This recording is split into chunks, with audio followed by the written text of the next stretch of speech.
Welcome to the latest episode of the Dynamic Leaders Podcast. This solo podcast today is brought to you by Sweat with Stods. Go to www.sweatwithstods.com today and see what she can do for your fitness future tomorrow. We are getting our sponsor out of the way here because I want to be able to dive right into today's conversation. But real quick, I just want to remind everyone, next week we are back with a regular guest episode. And if you have a minute and you listen through Apple Podcasts, please take that precious time and give the show a 5-star rating and review. It helps us find other dynamic leaders, and it helps dynamic leaders find us. And away we go. Today's episode, as you may have already noticed from the title of the podcast, is on mentorship, but it's on specifically virtual mentorship. Time is our greatest resource, more so than money. There's no what came first, the chicken or the egg, in my mind when it comes to time. Without the advent of time, there isn't money. So while money can afford us a lot in life, time is really our greatest resource. Because of that, it's often difficult to find consistent time with a mentor. You have a busy schedule, and they do too. We live in a technologically advanced world that doesn't limit our mentorship opportunities to just face-to-face meetings or even traditional phone calls. The internet gives us access to learning libraries our forefathers never could have dreamed of. As such, there really shouldn't be any excuses to find resources to help you learn, grow, and develop. If mentorship is a phrase that scares you, let me tell you that adding virtual to the phrase makes it a whole lot less daunting. Being virtual oftentimes gives you control. So if you aren't good with time management, maybe you should listen to a podcast on it, because you still won't learn, and it'll be difficult to achieve your goals if you don't manage your time in a way that can help you succeed. Okay, so we get the time management aspect out of the way. Now let's chat about the vast libraries of choices. I'll start with saying that I'm not going to cover all the virtual mentorship options. Instead, I'm going to focus on options that have worked for me, since I can speak to those a bit more. Virtual mentorship comes to me in two main forms: books and podcasts. Books were really my first vehicle for learning and virtual mentorship, but to be honest, I didn't always love reading the way that I do now. Now I read dozens of books per year, many of which I take detailed notes on. When I was younger, TV and movies were more of my learning vehicles. There's still a lot of great visual content like that available, but for various reasons, I spend considerably less time watching TV and more time reading these days. When I was a teenager and I was trying to get into reading, the only books that consistently did it for me were biographies or autobiographies. There's just something about learning through other people's experiences that is very powerful to me. I can still remember a book I took out in the 8th grade on Andrew Jones, who is a borderline Hall of Fame baseball player, played for the Braves, played for the Yankees, amongst other teams. And I remember that book very vividly because I will always remember how when Andrew was growing up in Curacao, his native homeland, his dad would always race him at the end of workouts. And his dad never let him win. But during the race, the whole time Andrew said that he always thought he was going to win because his dad would take it easy and Andrew would be coasting along, and then at the very last minute, his dad would pull away and leave him in the dust every single time. I thought that was an amazing story, and something that Andrew attributed to him being able to overcome adversity and just strengthen his mental fortitude, both in athletics and in life. So when I decided to get back into reading, probably around 2015 or so, naturally, I went back to a formula that was already proven to work for me.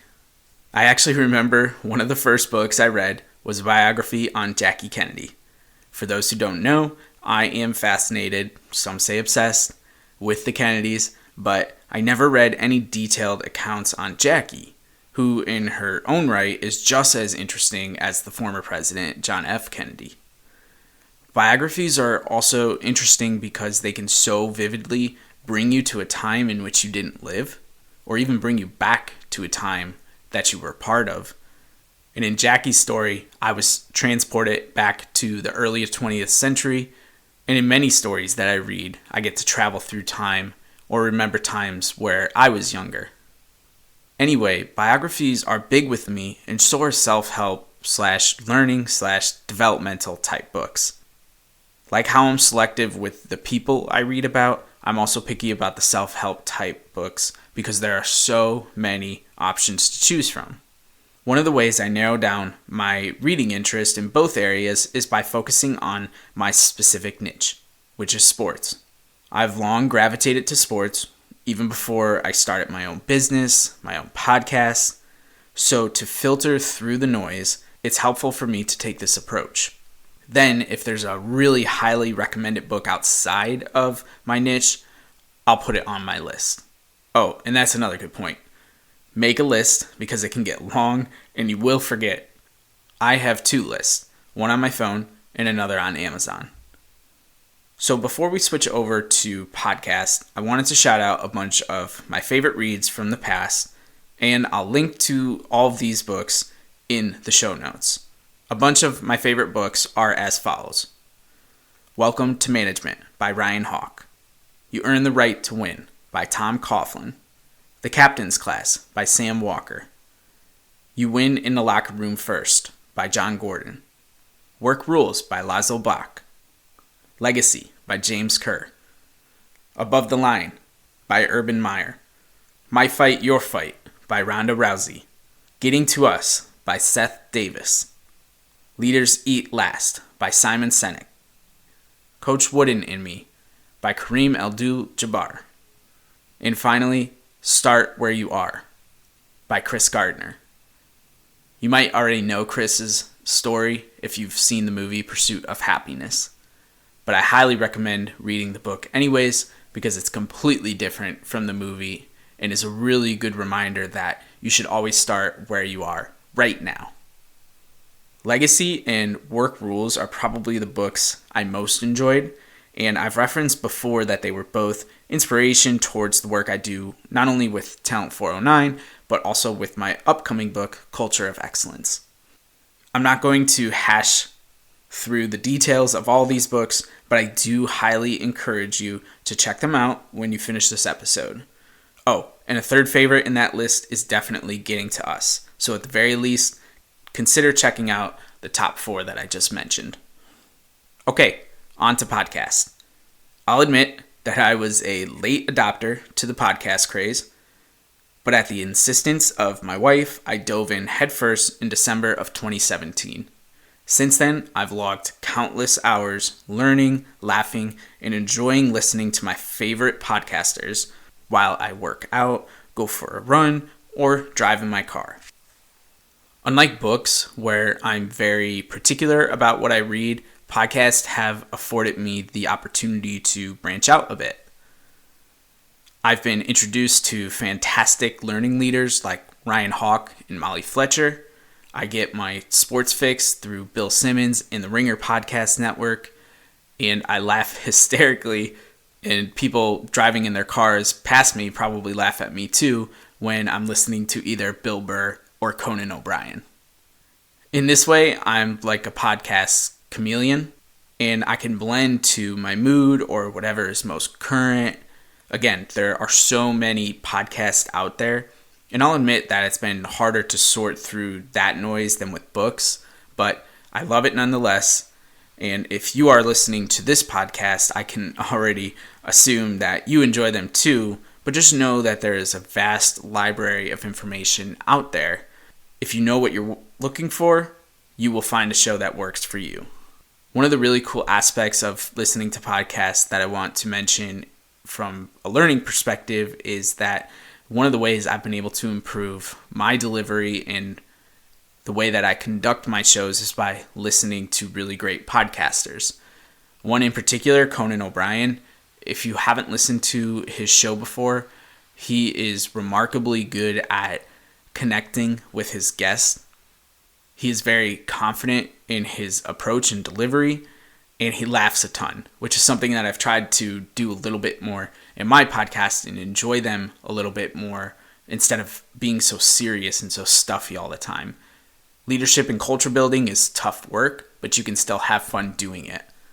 And I think that by listening to all of Conan's podcasts since he first started his own back in, I think it was late 2018, sometime after I started mine, I've really gained an education in that way. So even me, I'm learning in the ways that I'm encouraging you to use podcasts and books as a virtual mentor.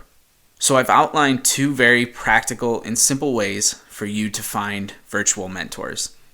Now it's up to you to do the work from here. Books may be a bit more time consuming, but even there, audiobooks are becoming more and more popular, allowing you to listen like you would this or any podcast. This is my roundabout way of saying there are no excuses for you to not find a mentor. It's still January, and there's so much of 2020 ahead of us. Don't hold back. If you want to grow, you can. The Dynamic Leaders Podcast is just one way to help you discover your talent altitude.